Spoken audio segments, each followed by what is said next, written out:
Siapa yang mau 2024 mengalami berkat dan janji Tuhan? Angkat tangan saudara. Yang mau saja, yang tidak mau enggak apa-apa. Ya, kalau enggak mau diberkati enggak apa-apa ya, tapi kita mau. Saudara, firman Tuhan itu ada sebab, ada akibat. Ya, hukum tabur tuai. Saya selalu mengingatkan kepada jemaat untuk menerima kasih Tuhan. Itu enggak ada syaratnya. Semua orang bisa menerima kasih Tuhan.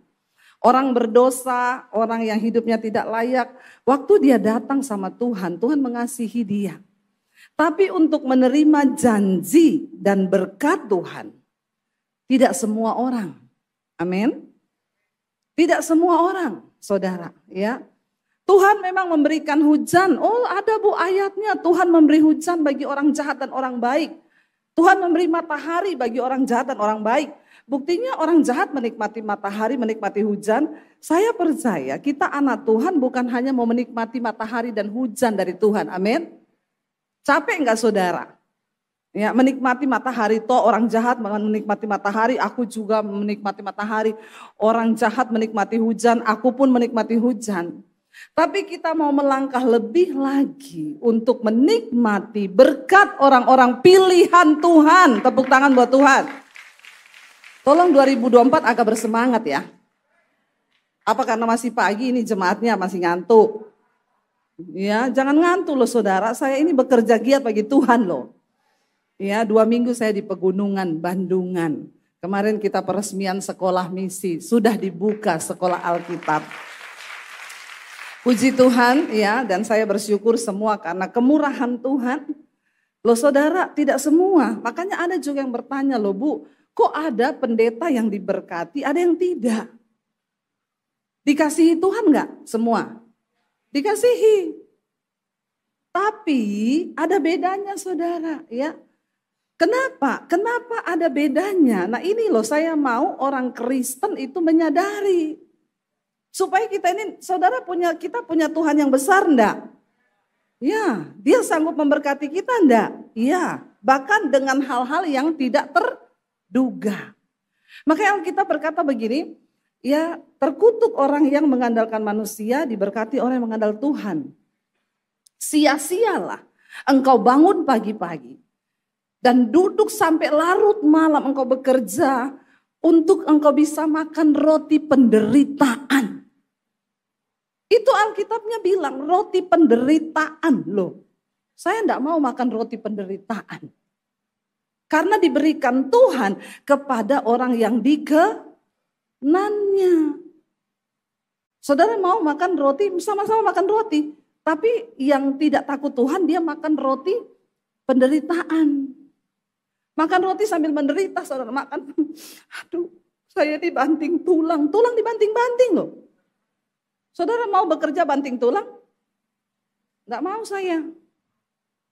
Ya, kalau engkau ikut Tuhan, kau enggak perlu banting tulang siang, malam. Ada orang-orang Kristen datang sama saya, Bu. Saya ini bekerja siang malam, pagi jadi malam, malam jadi siang. Terus saya banting tulang, Bu. Saya bilang, terkutuk hidupmu. Makan roti enggak? Dapat roti. Tapi yang dimakan roti penderitaan. Bahkan orang kaya loh, orang kaya bukan cuma orang miskin. Loh orang kaya makan roti penderitaan banyak gak? Banyak. Dia kerja siang malam susah payah, tapi yang dia makan roti penderitaan, makan sambil berantem suami istri, sambil ribut, sambil anaknya narkoba, stres otaknya. Saya berdoa kita semua dibukakan kebenaran firman Tuhan, amin. Jangan saudara, jangan mau makan roti penderitaan. Sebab Alkitab berkata, karena semua itu diberikan kepada orang-orang yang berkenan di hatinya. Raja di Israel banyak loh, tapi yang dikenan Tuhan hanya sedikit. Yang melakukan apa yang benar di mata Tuhan.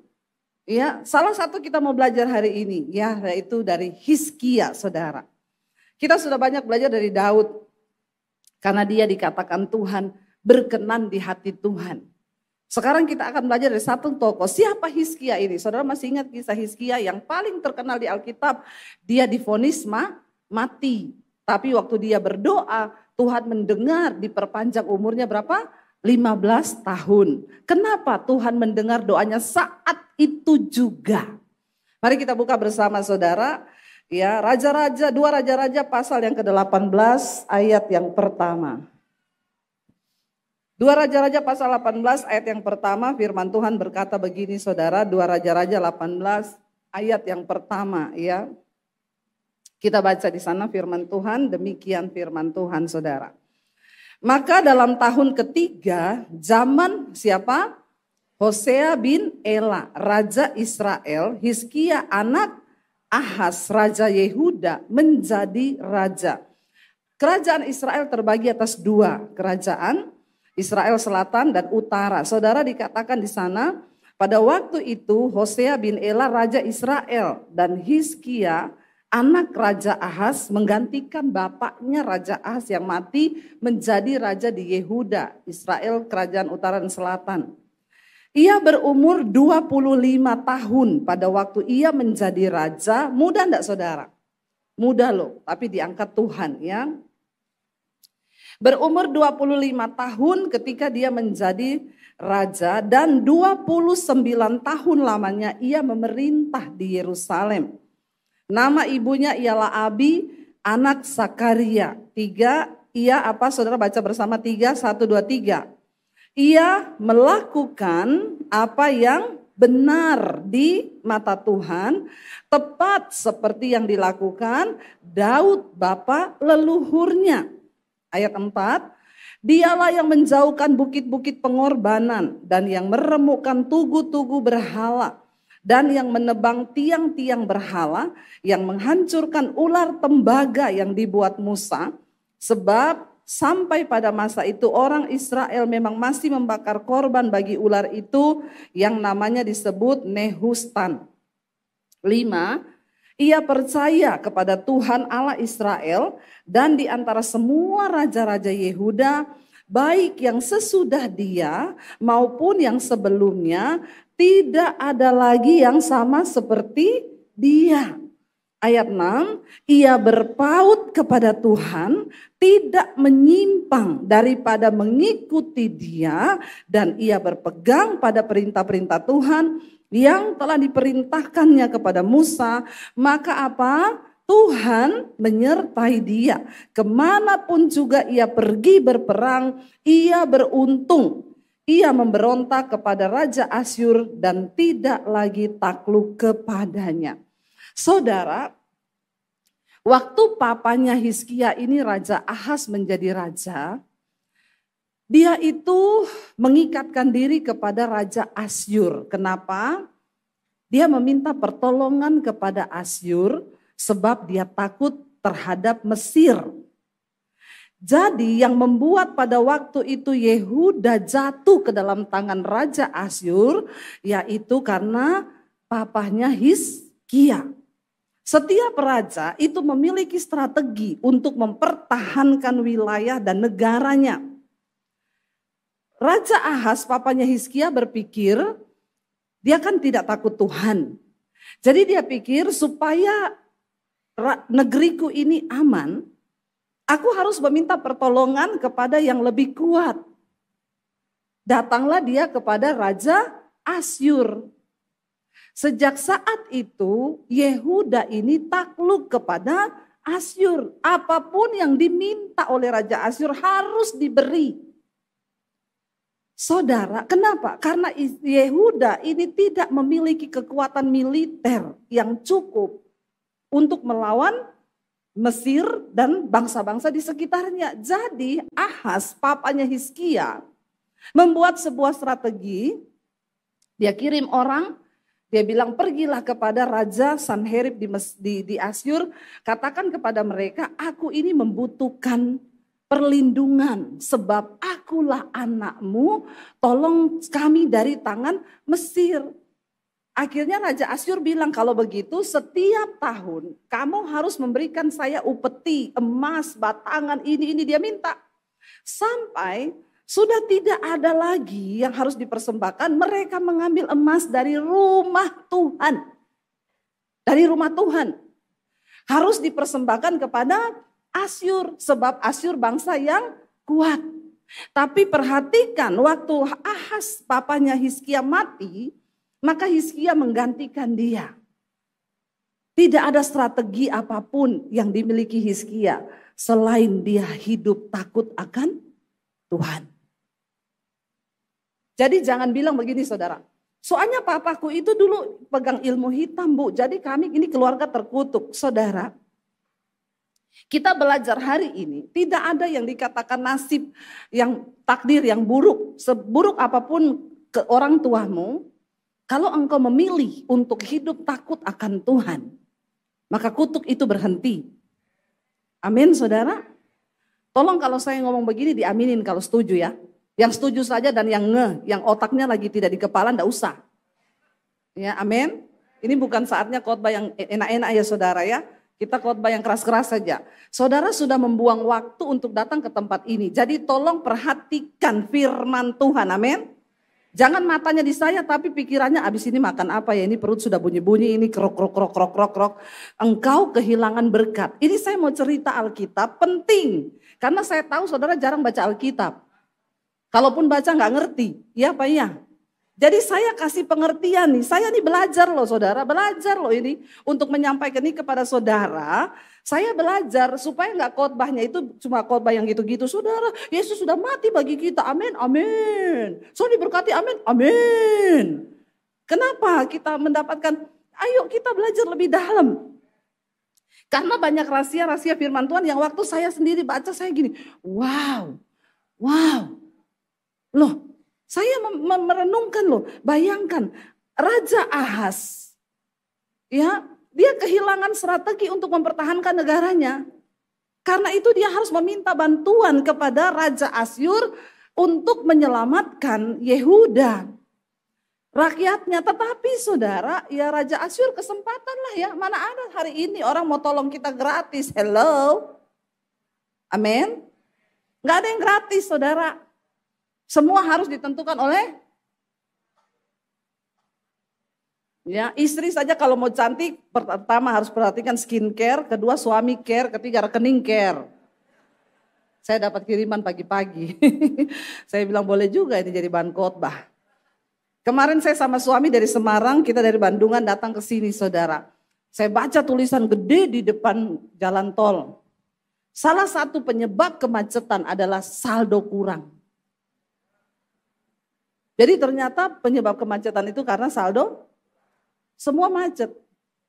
Hidup macet enggak kalau saldo kurang? Yang hari ini lagi saldo kurang, enggak usah angkat tangan. Berdoa saja, amin. Saudara, ya, loh iya semua pakai uang. Lah kenapa Raja Asyur mau mengamankan Yehuda? Karena dia minta emas-emas tua, kekayaan istana. Sampai sudah tidak ada lagi emas yang mau diberi. Dia mengambil emas dari rumah Tuhan loh. Rumah Tuhan tuh berharga enggak? Enggak boleh diutak-atik itu rumah Tuhan. Ya, enggak boleh. Sampai Raja Ahaz saking dia takutnya kepada Asyur, dia membawa dewa-dewa penyembahan Raja Asyur masuk ke dalam rumah Tuhan. Dia gantikan mesbah-mesbah penyembahan kepada Tuhan dengan mesbah untuk menyembah dewa-dewanya Raja Asyur. Orang itu kalau sudah hidup dalam ketakutan, dia menghalalkan segala cara untuk melakukan apapun. Termasuk kita juga. Kalau kita takut melihat tahun depan, maka akan ada banyak orang menghalalkan banyak cara untuk mendapatkan uang demi keamanan. Semua manusia butuh nyaman. Ya, Raja Ahaz pun butuh nyaman untuk saya dan warga saya. Sekalipun dia harus mengorbankan banyak hal termasuk emas di rumah Tuhan. Bahkan menggantikan mesbah di rumah Tuhan. Tapi puji Tuhan ketika Ahaz mati, Hizkia naik saudara. Kita tadi sudah membaca. Hizkia dikatakan bahkan yang luar biasa. Kenapa tadi dicatat di ayat yang terakhir? Coba ditayangkan tadi yang saya baca. Ya, ayat yang ke-6 tadi. Ia berpaut kepada Tuhan, tidak menyimpang daripada mengikuti dia, dan ia berpegang pada perintah-perintah Tuhan yang telah diperintahkannya kepada Musa. Maka Tuhan menyertai dia, kemanapun juga ia pergi berperang, ia beruntung. Bahkan ia memberontak kepada Raja Asyur dan tidak lagi takluk kepadanya. Saudara, untuk memberontak terhadap Asyur itu butuh keberanian dan kekuatan yang besar. Kenapa saudara? Karena ya Yehuda gak punya kekuatan militer saat itu. Kalau dia cuma dengan kekuatannya sendiri tidak bisa. Tapi Tuhan, Hizkia menaruh harapannya kepada Tuhan. Coba kita baca saudara. Ya kita lihat pada waktu akhirnya 2 Raja-Raja 16 ayat 7 saudara. Ahaz berkata begini, Raja Ahaz itu waktu itu berkata kepada 2 Raja-Raja 16 ayat 7 ini papahnya ya waktu itu berkata, Ahaz menyuruh utusan kepada Tiglat-Pilneser Raja Asyur mengatakan, aku ini hambamu dan anakmu, saking merendahkan diri, majulah dan selamatkanlah aku dari tangan Raja Aram. Ya, dan Israel pada waktu itu sudah berperang melawan Yehuda, kerajaan selatan dan utara.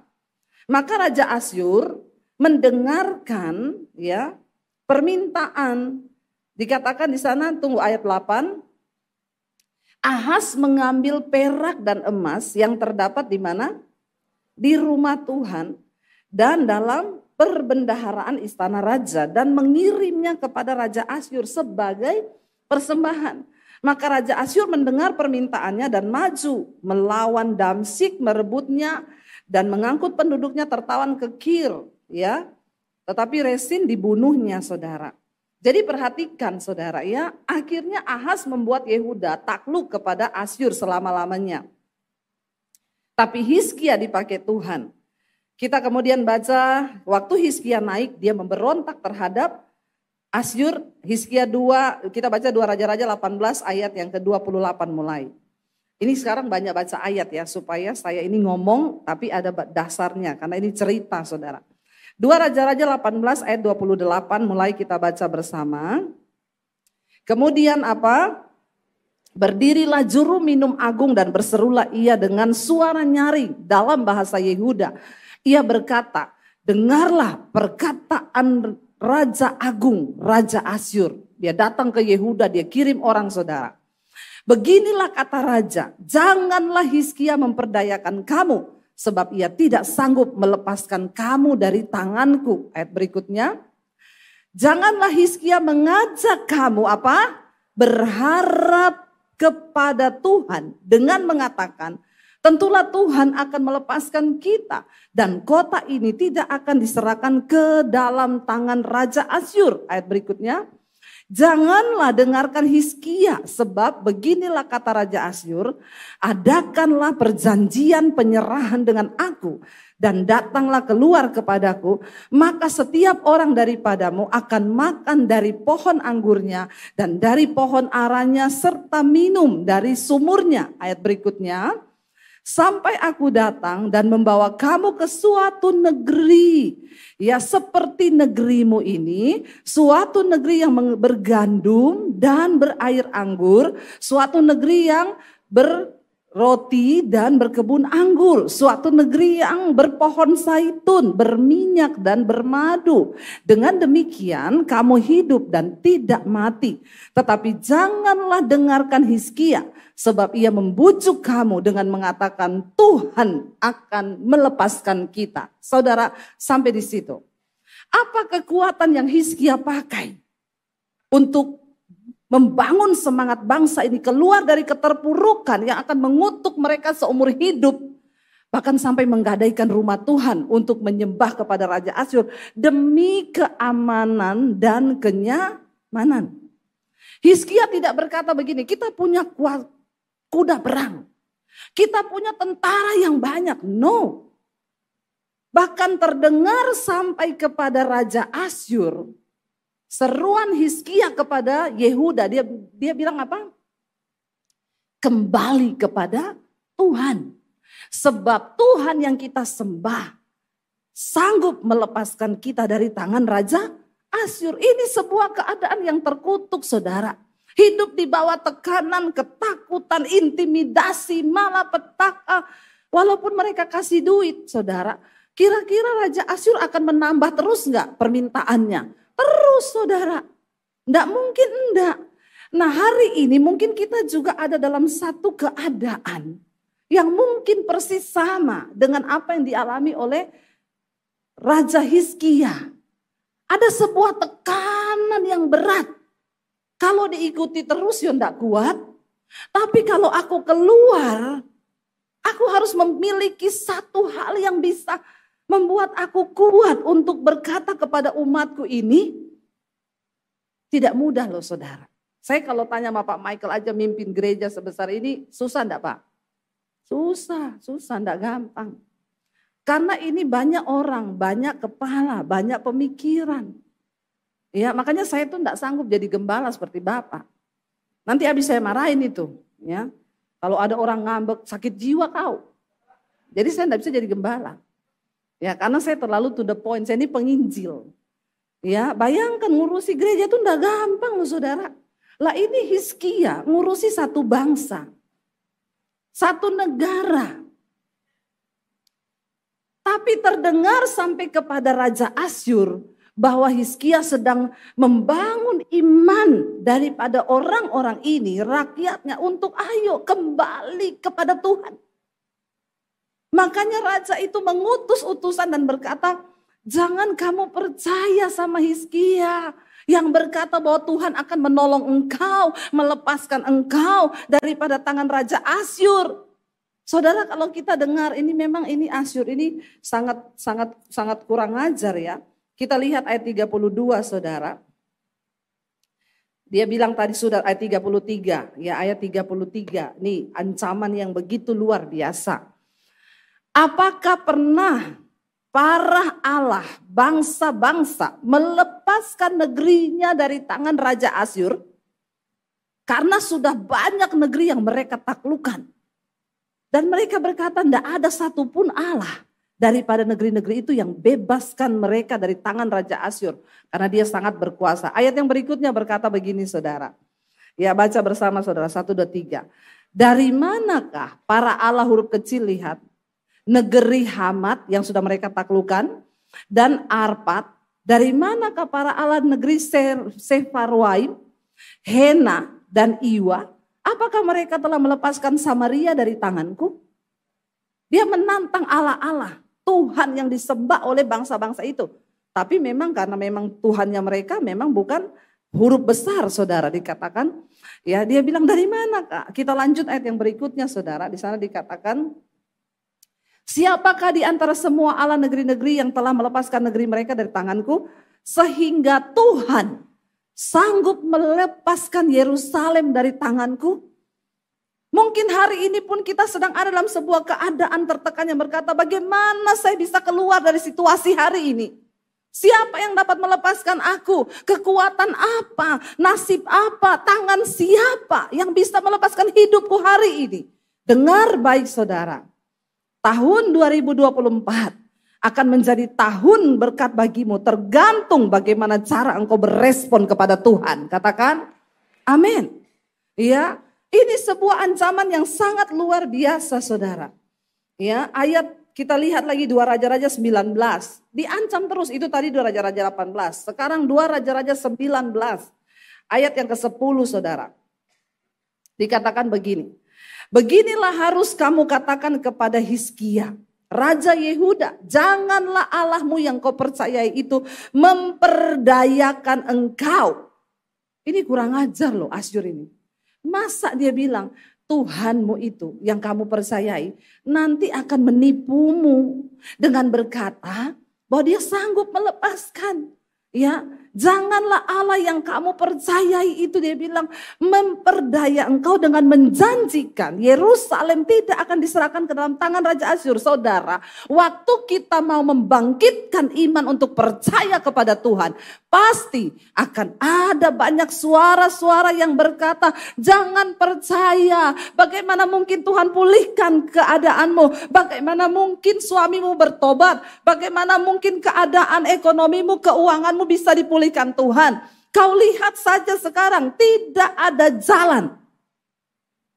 Tapi saya mau berkata saudara, orang yang mengandalkan Tuhan Saya pernah bersaksi, ada orang yang telepon saya waktu pas pandemi, ya tahun 2020 atau 2021 saya lupa. Bu, suami saya meninggal, utang saya 200 miliar. Kepala saya mau pecah. Mau pecah kepala saya mendengar itu. Sebagai hamba Tuhan, dengar orang berkata begitu saudara. Saya mendengar aja sudah, saya mau pingsan saudara. Saya bilang, aduh Bu. Tapi ya hamba Tuhan hanya berkata, Bu, andalkan Tuhan. Tidak ada perkara yang mustahil. Tapi di otak saya ada suara yang bilang begini, 200 M loh, suaminya mati. 200 M loh, jangan kau percaya sama Tuhanmu itu. Ini persis perkataannya Raja Asyur. Saya cuma bilang gini, Bu, Tuhan tidak pernah meninggalkan orang yang berharap kepada Tuhan. Jadi apa yang harus saya lakukan sekarang, Bu? Syukuri hari demi hari. Karena Alkitab berkata kesusahan sehari cukup untuk sehari. Jangan kau borong 200 M kau taruh di otakmu meledak. Bahkan banyak yang terjun dari apartemen. Benar saudara. Hari demi hari, tahun demi tahun. Saudara tahu berapa waktu yang lalu saya ketemu dia, Bu gimana? Puji Tuhan Bu Debbie, puji Tuhan. Tuhan baik dan luar biasa.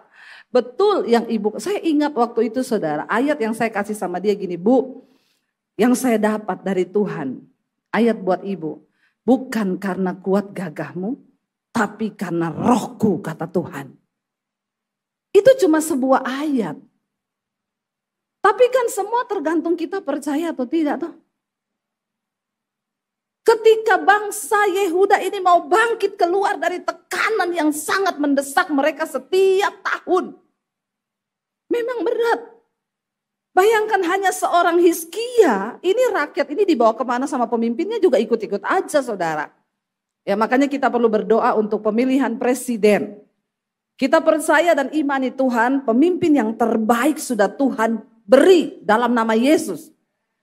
Tidak usah berantem karena beda yang dipilih. Siapapun presidennya kau juga tetap kerja supaya dapat makan, amin. Terus ngapain kita rewahin berantem? Ada yang left group loh dari keluarga. Left group gara-gara beda presiden, pret enggak? Saya dengar itu saya bilang pret banget loh. Kenapa sih? Emang ketika presidenmu terpilih kau sudah enggak kerja gitu terus kau dapat transferan tiap bulan? Hello, pret. Jadi rakyat jangan mau dibodoh-bodohi, amin. Ya, jangan saudara, jangan. Tapi mari kita berdoa, kita percaya Tuhan yang sudah memberi seorang pemimpin yang terbaik. Ya, Hizkia seorang raja yang berjuang saudara. Lalu dikatakan di sana kita lanjut ayat yang berikutnya tadi sampai di ayat yang ke-11 ya. Dikatakan begini saudara. Sesungguhnya engkau ini telah mendengar tentang yang dilakukan raja-raja Asyur kepada segala negeri, yakni bahwa mereka telah menumpasnya. Masakan engkau ini akan dilepaskan? Terus intimidasi datang saudara. Ayat yang berikutnya berkata di sana, sudahkah para Allah dari bangsa-bangsa yang telah dimusnahkan oleh nenek moyangmu dapat melepaskan mereka? Yakni Gosan, Haran, Resef, dan Bani Eden yang di Telasar. Ya, di manakah raja negeri Hamat dan Arpad, raja kota Surafim, diulangi lagi saudara. Raja negeri Hana dan Iwa saudara. Baca yang berikutnya. Ya, Hizkia menerima surat itu dari tangannya para utusan. Lalu membacanya, itu surat yang dikirim oleh Raja Asyur buat Hizkia. Tadinya dia cuma ngomong lewat perantara. Tapi Hizkia gak peduli, dia kirim lagi surat saudara. Kemudian dikatakan di sana apa yang Hizkia lakukan? Kemudian pergilah ia ke rumah Tuhan dan membentangkan surat itu di mana? Waktu dia menerima surat itu dia enggak ngomong gini, persiapkan prajurit, latih semua tentara. Lalu kita akan siapkan ini, Asyur sudah enggak main-main mengancam kita. Bahkan sudah melecehkan nama Tuhan. Tapi apa yang Hizkia lakukan? Dengar baik saudara, kalau engkau mau diberkati Tuhan, ya ini loh kuncinya. Hizkia membawa surat itu, dia masuk ke rumah Tuhan, dia duduk di sana, Dia tersungkur di kaki Tuhan. Dia bentangkan surat itu di hadapan Tuhan. Lalu doanya begini, baca bersama. Hizkia berdoa di hadapan Tuhan dengan berkata, ya Tuhan Allah Israel yang bertahta di atas kerubim, hanya Engkau sendirilah Allah segala kerajaan di bumi. Engkaulah yang menjadikan langit dan bumi. Ayat berikutnya. Sendengkanlah telingamu ya Tuhan. Dan dengarlah, bukalah matamu ya Tuhan. Dan lihatlah ya, dan dengarlah perkataan Sanherib yang telah dikirimnya untuk mengabaikan Allah yang hidup. Hizkia datang di kaki Tuhan. Ya Tuhan, memang raja-raja Asyur telah memusnahkan bangsa-bangsa dan negeri-negeri mereka. Hizkia mengakui di hadapan Tuhan. Memang. Dan menaruh para Allah mereka ke dalam api. Sebab mereka bukanlah Allah huruf besar. Hanya buatan tangan manusia, kayu dan batu. Dan semua itu dapat dibinasakan orang. Ayat berikutnya. Maka sekarang ya Tuhan, Allah kami, apa dia bilang? Selamatkanlah kiranya kami dari tangannya supaya segala kerajaan di bumi mengetahui bahwa apa? Hanya Engkau sendirilah Allah ya Tuhan. Saudara, tidak mudah loh. Apa yang menjadi tantanganmu hari ini? Ya, saya dikejar debt collector, Bu. Surat tagihan datang. Ayat ini berkata, enggak usah kau foto surat itu dan kau kirim ke Pak Michael. Pak, ini suratnya datang loh Pak. Atau saudara kirim juga ke saya enggak butuh foto-foto itu, tidak. Jangan. Enggak ada pendeta yang bisa menolong kau kirim surat. Saya pernah mengalami, soalnya saya pernah mengalami dikejar debt collector, enggak bisa bayar utang. Jadi saya ini bukan cuma ngomong tok. Saya mengalami. Saya duduk di kaki Tuhan. Waktu debt collector tendang pintu saya. Mungkin dia masih bisa menonton ini. Namanya Victor, saya ingat, orang Ambon. Di mana kau Victor? Bertobatlah kau. Sekarang kau datang sama saya, tak kasih duit kau. Besok ada banyak yang ngaku Victor nih ke rumah saya. Ya, dia tendang pintu pagar saya. Pendeta, enggak tahu malu, utang enggak bayar. Saya masuk di kamar, saya duduk di kaki Tuhan. Saya bilang, Tuhan, aku ini bukan niat mau bayar, mau cicil rumah enggak bisa bayar. Sampai saya terjebak begini, Tuhan, saya tuh bukannya niat enggak mau bayar, saya ini hamba-Mu Tuhan. Saya enggak telepon mertua, saya enggak telepon kakak ipar. Saya enggak telepon mami saya. Saya tidak telepon siapapun.